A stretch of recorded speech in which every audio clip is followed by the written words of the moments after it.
నేనిప్పుడే ఆ మౌనిక ఇంటికి వెళ్తాను. ఈయన వాళ్ళ ఇంటికి వెళ్ళారు కదా, అక్కడే ఆటో ఇటో తేల్చుకుని వస్తాను.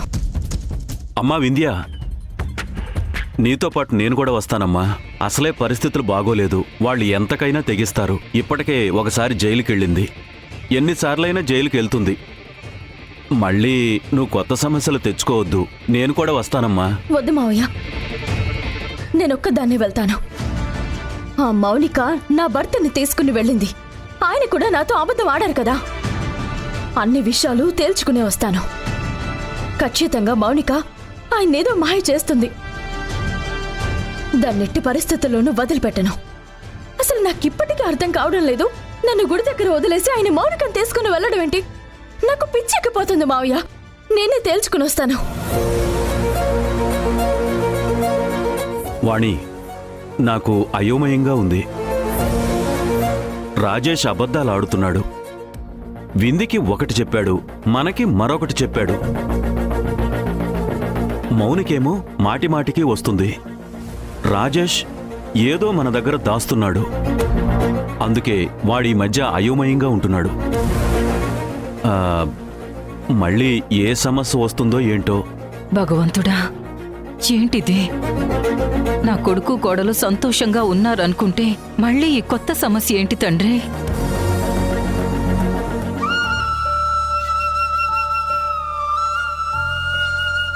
అసలు ఈవిడికి నాకు ఏంటి సంబంధం? నన్ను పని మనిషిలా చూస్తుంది. నీకోసం 100 పనులైనా చేస్తాను, కానీ ఆవిడ కోసం ఒక్క పని కూడా చేయను. సారీ అమ్మా, నాకు ఇంతకు మించి వేరే మార్గం దొరకలేదు. నన్ను క్షమించమ్మా. దయచేసి నన్ను తప్పుగా అనుకోద్దమ్మా.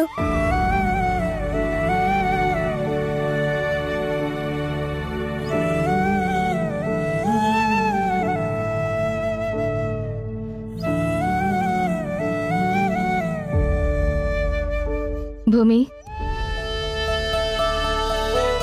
అమ్మా, ఏం ఆలోచిస్తున్నావు?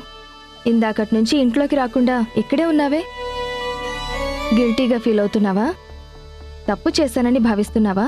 లేదమ్మా, నేను అలా ఫీల్ అవ్వట్లేదు. బాగానే ఉన్నాను. తప్పు చేసినప్పుడే నలుగురితో మాట్లాడలేక ఇలా ఒంటరిగా వచ్చి ఫీల్ అవుతారు. నీ ఇన్నర్ ఫీలింగ్ నాకు అర్థమవుతుంది. కూతురి మనసులో ఏముందో అమ్మకి ఆ మాత్రం తెలీదా? ఇది తప్పని తెలిసి గిల్టీగా ఫీల్ అవుతూ బాధపడ్డం కంటే సారీ చెప్పేస్తే అయిపోతుంది కదా.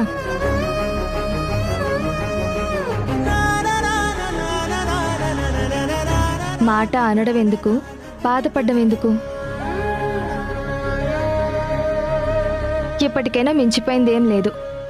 నానమ్మ పెద్దావిడ, తనని నువ్వలా అనడం తప్పు కదా. నాకు తెలిసి భూమి ఎప్పుడూ ఇలా తప్పు చేయదు. నీలో నాకు కొత్త భూమి కనిపిస్తుంది. పద, నానమ్మకి సారీ చెప్దు గాని. నేను రానమ్మా. భూమి, నేను చెప్తున్నాను, నువ్వొచ్చి సారీ చెప్పు. నానమ్మ, ఇదేదో ఇష్యూ అయ్యేలా ఉంది. అబ్బే, ఏమవుతమ్మా, నువ్వు సైలెంట్గా ఉండు. భూమి, నువ్వెప్పుడు ఇలా చెయ్యవు. నా చిట్టి తల్లివి కదూ, నా కోసమైనా వచ్చి సారీ చెప్పు. నేను చెప్పనమ్మా, ఆవిడంటే నాకు ఇష్టం లేదు. అయినా పదే పదే ఆ ముసలావిడికి నేనెందుకు సారీ చెప్పాలి? భూమి, భూమి, భూమి! సంధ్య,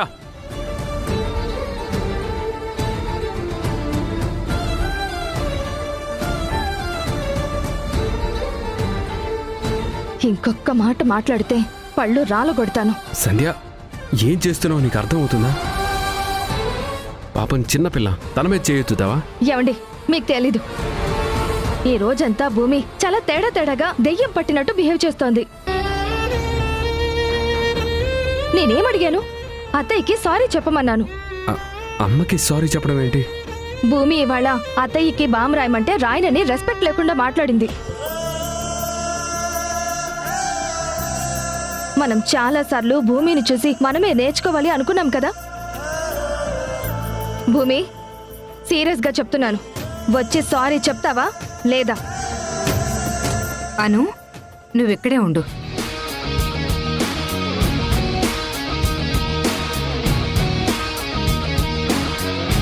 ఏంటమ్మా సారీ సారీ అంటావు? ఇప్పుడు ఈవిడ గారు సారీ చెప్పినంత మాత్రాన నాకు కిరీటాలు వస్తాయా? చెప్పకపోతే రావా? పుట్టింది ఎక్కడో పెరిగింది ఎక్కడో, బుద్ధులు ఎక్కడికి పోతాయి? వచ్చిన 4 రోజులకే బయటపడ్డాయి. దీన్ని నెత్తిన పెట్టుకుని ఊరేగారు, నా మాటకి విలువ లేకుండా చేశారు కదా. మీకు తగిన బుద్ధే చెప్తుంది. ఈ రోజు నాకెదురు తిరిగి మాట్లాడింది, రేపు మీకెదురు తిరిగి మాట్లాడదని గ్యారంటీ ఏంటి?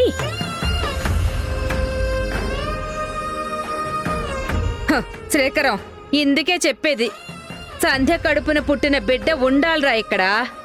అమ్మా మళ్ళీ మొదలు పెట్టావా? నేనెన్నిసార్లైనా ఇదే మాట్లాడతాన్రా. నీ కడుపున పుట్టిన కూతురైతే ఇలా మాట్లాడేదా? నీ కూతుర్ని తెచ్చుకుని ముందు దీన్ని బయటికి పంపించండి. అప్పుడే మీరు సంతోషంగా ఉంటారు. చూడండి, దీని మీద నాకు ఎలాంటి ప్రేమ ఆప్యాయతలు లేవు కాబట్టి ఇది ఎన్నన్నా నేను లెక్కలోకి తీసుకోను. మీరు దీన్ని నాకంటే ఎక్కువ ప్రాణంగా చూసుకున్నారు కదా, కానీ ఇది నీ భార్య మాట కాదందే. ఇది నన్నన్నా పర్లేదురా. రేపు దీనివల్ల మీరు మునిగిపోకుండా చూసుకోండి. నేను చెప్పాల్సిందంతా చెప్పాను, ఆ తర్వాత మీ ఇష్టం.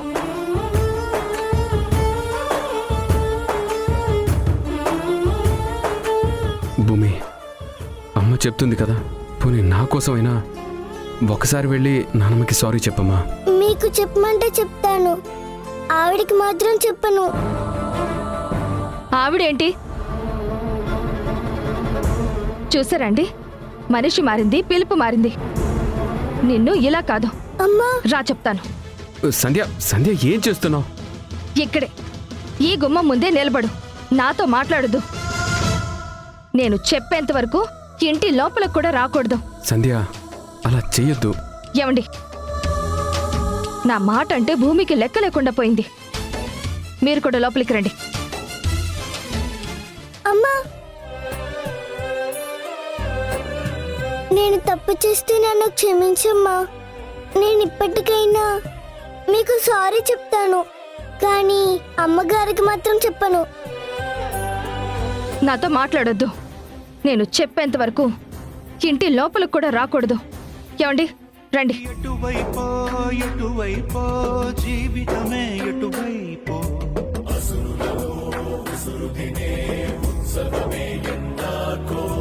కడవరకో నడివరకో జీవితమే విధి వరకో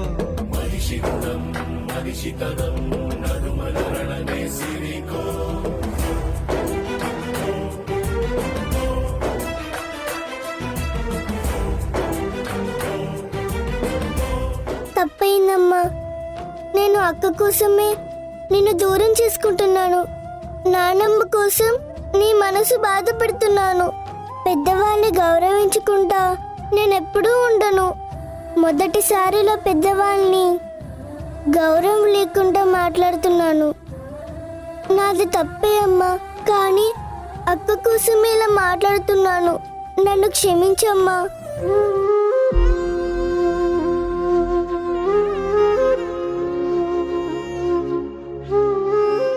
అను, ఈరోజు నా కడుపు నిండిపోయిందమ్మా. 100 బిర్యానీలు తిన్నంత ఆనందంగా ఉంది. ఆ భూమిని బాగా ఆడుకున్నాను కానీ మాట మీద నిలబడింది. ఇది ఇలాగే నటిస్తే 4 రోజుల్లో ఇంట్లో నుంచి పంపించేయచ్చు. ఏంటమ్మా, ఏం ఆలోచిస్తున్నావు? మనం గెలుస్తున్నాం కదమ్మా. పాపం కదా, నా కోసం తను ఎప్పుడూ చేయని పనులన్నీ చేస్తుంది. నేను ఇంటికి వెళ్ళగానే నా పాకెట్ మనీ మొత్తం అంతా తనకివ్వాలి. భలేదానివమ్మా, ఇల్లు గిల్లు లేకపోతే దాన్ని తీసుకొచ్చి ఇంట్లో పెట్టుకోవడమే ఎక్కువ. దిక్కు మొక్కు లేంది, ఏదో ఆశ్రమం నుంచి వచ్చింది. అలాంటి దాని గురించి నువ్వేం పట్టించుకోకు. నువ్వు దానికంటే గొప్ప అనిపించుకుని గెలిచి ఇంట్లో నుంచి వెళ్ళటం గురించి ఆలోచించు.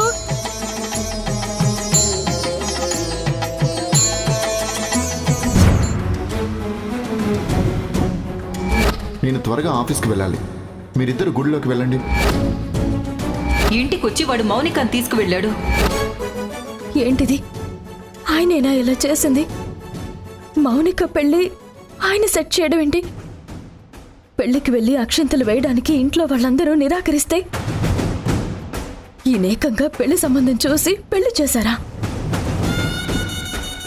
అది కూడా నాకు సంధ్యకి యాక్సిడెంట్ జరగడానికి కారణమైన మౌనికకి, నన్ను సంధ్యని విడిగొట్టిన మౌనికకి, నా గర్భసంచి పోవడానికి కారణమైన మౌనికకి,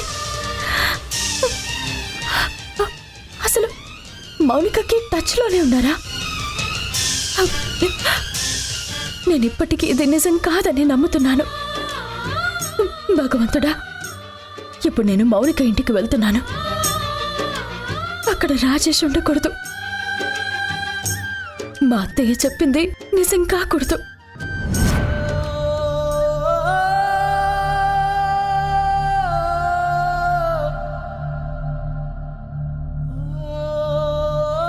రాజేష్ బాబు, పరిస్థితులు బాలేకపోతే పులి కూడా పిల్లిలా మారుతుందని విన్నాను. ఇప్పుడు ప్రత్యక్షంగా చూస్తున్నాను. వీళ్ళు చేసిన పాపాలకి ఖచ్చితంగా తల్లి కూతుళ్ళు అనుభవిస్తారు. నువ్వు బాధపడకు. బావా, నువ్వేంట్రా ఇక్కడున్నావు? మళ్ళీ మా బావకు నూరు పోస్తున్నావా? మా బావని సెట్ చేయడానికి నా తల ప్రాణం తోక్కొచ్చింది. బావా, ఈ డ్రెస్లో ఎంత అందంగా ఉన్నావో తెలుసా? ఇద్దరం మళ్ళీ ఒకసారి పీటల మీద కూర్చుందాం. నా మెళ్ళలో తాళికట్టు బావా. నన్ను జీవోత్సవంలా మార్చావు కదా మౌనిక. ఊరుకో బావా, శుభమా అంటూ వ్రతం చేసుకుంటుంటే ఆ మాటలేంటి? తప్పు కదూ? అవతల పంతులు గారు వచ్చారు, ముత్తైదువులు వచ్చారు. రా బావా, వెళ్దాం. బావా, నువ్వు సరిగ్గా తల దువ్వుకోలేదు. నేను దువ్వునా? వద్దు. నువ్వొక్కడివి మొహమాట పడతావు. నా బావ ఎప్పుడు హీరో. షర్టు మడత పడకూడదు, జుట్టు చెరగకూడదు. ఇప్పుడు చూడు, ఎంత అందంగా ఉన్నావు బావా. నీకు నా దిష్టి తగిలేలా ఉంది.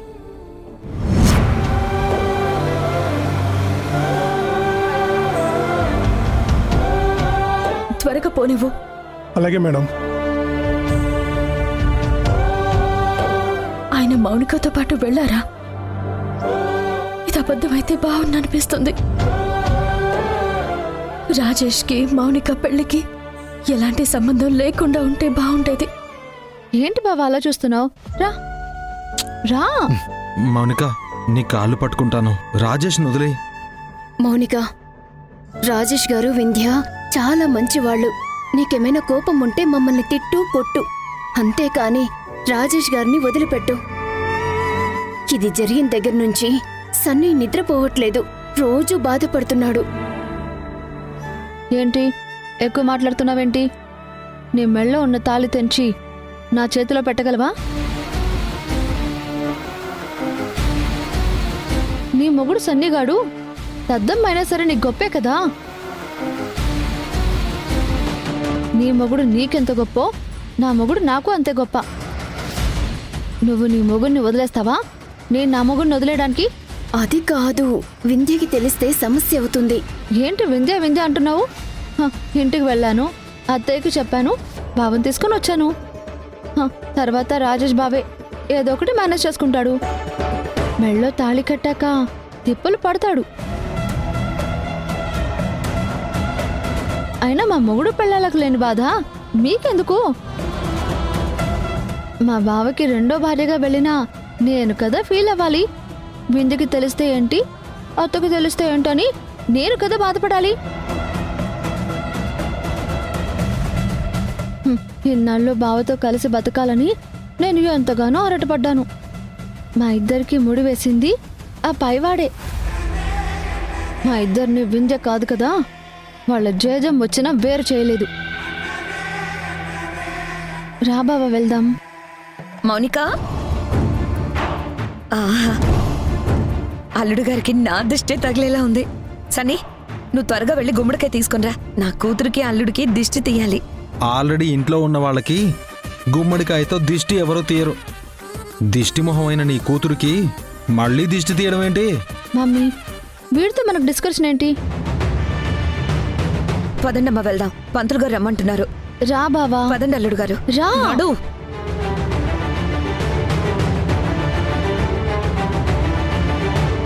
పాపం రాజేష్ని చూస్తుంటే జాలేస్తుంది. అమ్మ వింధ్య, నన్ను క్షమించమ్మా. మీ భార్యాభర్తల మధ్య మౌనిక సమస్య అవుతుంది. ఒక విధంగా ఈ పాపంలో నేను భాగం పంచుకున్నందుకు నన్ను క్షమించమ్మా. ఎంతసేపు? త్వరగా పోనీ. వెళ్తున్నాను మేడం. దేవుడా, అత్తయ్య చెప్పింది నిజం కాకూడదు.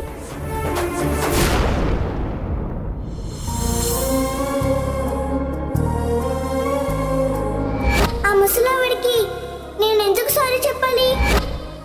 నేను చూస్తుందంతా నిజమేనా? భూమి పెద్దవాళ్ళంటే గౌరవం లేకుండా మాట్లాడిందా? నా మాటకి ఎదురు చెప్పిందా? నేను బాధపడుతున్నానని తెలుసు కూడా భూమి ఇలా చేస్తుంది అంటే ఇప్పటికీ నమ్మలేకపోతున్నాను. నేను ఇలా ప్రవర్తించానని నువ్వెంత బాధపడుతున్నావో నాకు తెలుసమ్మా. నన్ను క్షమించమ్మా. కేవలం అను సిస్టర్ గెలవడం కోసం నేను ఇలా చేస్తున్నాను. నన్ను తప్పుగా అర్థం చేసుకోద్దమ్మా. భూమి,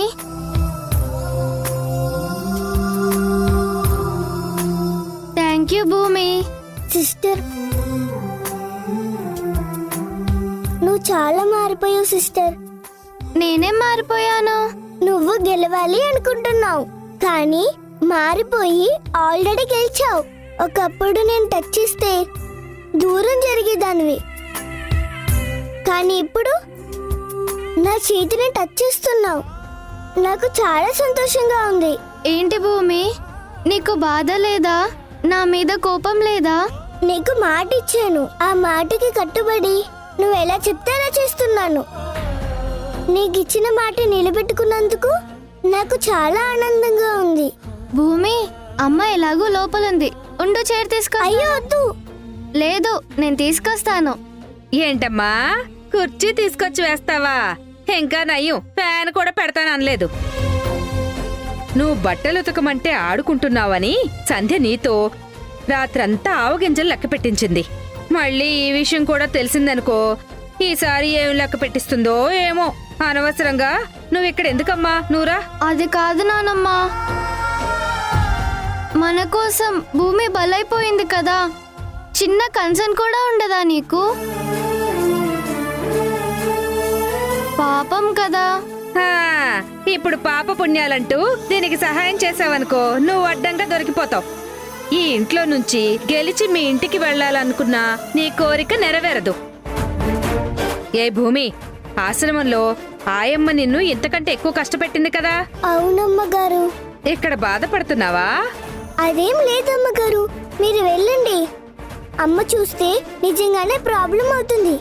అను సిస్టర్, నువ్వు వెళ్ళు. ఈ భూమియే చెప్తుంది కదా నువ్వు వెళ్ళమని. నువ్వురా. ఇంకొద్దిసేపట్లో సంధ్య వచ్చి నా కూతురు అని లోపలికి తీసుకువెళ్లి ఒడిలో కూర్చోబెట్టుకుని తినిపిస్తుంది. వాళ్ళ బాంధవే వేరు. నువ్వు అనవసరంగా దాని మీద జాలి చూపించొద్దు. నువ్వురా.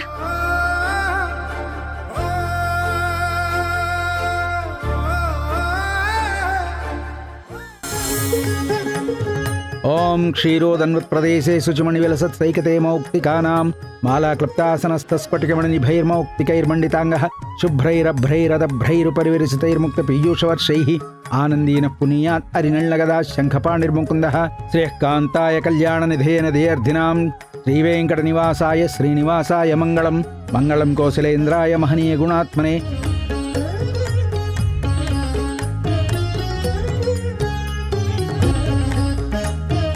చిన్ని, పాపం రాజేష్ బాబుని చూస్తుంటే నా గుండె తరుక్కుపోతుంది.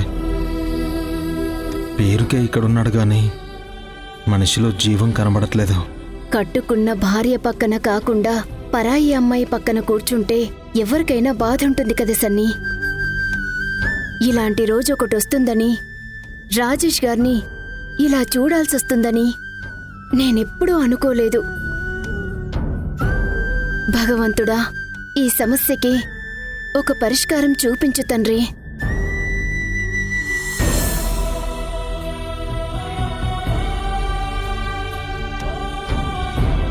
ఏంటి వాణి, ఏం ఆలోచిస్తున్నావు? వింధ్య వెళ్ళింది కదా, వాడిని తీసుకొస్తుందిలే. నాకదే భయం వేస్తోందండి.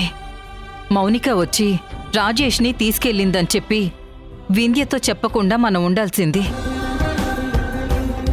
చెప్పి తప్పు చేశానేమో అనిపిస్తుంది. వాడన్ని విషయాలు వింధ్యతో చెప్తాడు కదా, ఈ విషయం కూడా చెప్పాడేమో అని చెప్పి నేను అనుకున్నాను. కానీ ఇలా చెప్పకుండా వస్తాడని చెప్పి నేను అనుకోలేదండి. పైగా వాడు వింధ్యకి అబద్ధం చెప్పి మరీ వెళ్ళాడు. వింధ్య ఈ విషయం గురించి అసలు ఎంత గొడవ చేస్తుందో తెలీదు. అసలు రాజేష్ ఎందుకు ఇలా చేస్తున్నాడు? వింధ్యకు చెప్పకపోయినా మీకో నాకో చెప్పుండాల్సింది. అసలు ఎవరికి చెప్పకపోవడం ఏంటి?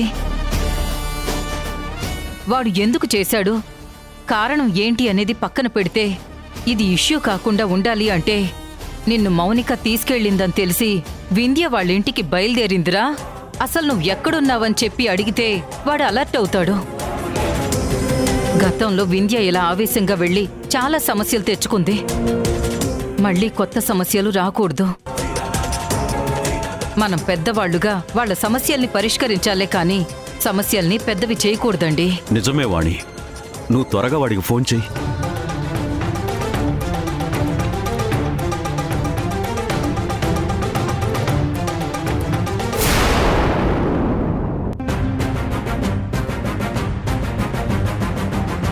రాజేష్ ఎక్కడా? లోపలే ఉన్నాడు సిస్టర్. బాబా పైన నీకెంత హక్కుందో నాకు కూడా అంతే హక్కుంది. మా ఆయన పేరు కూడా రాజేష్ అని చెప్పాను కదా. ఇప్పుడు నా భర్త రాజేష్కి నేను పరిచయం చేస్తాను. పద సిస్టర్.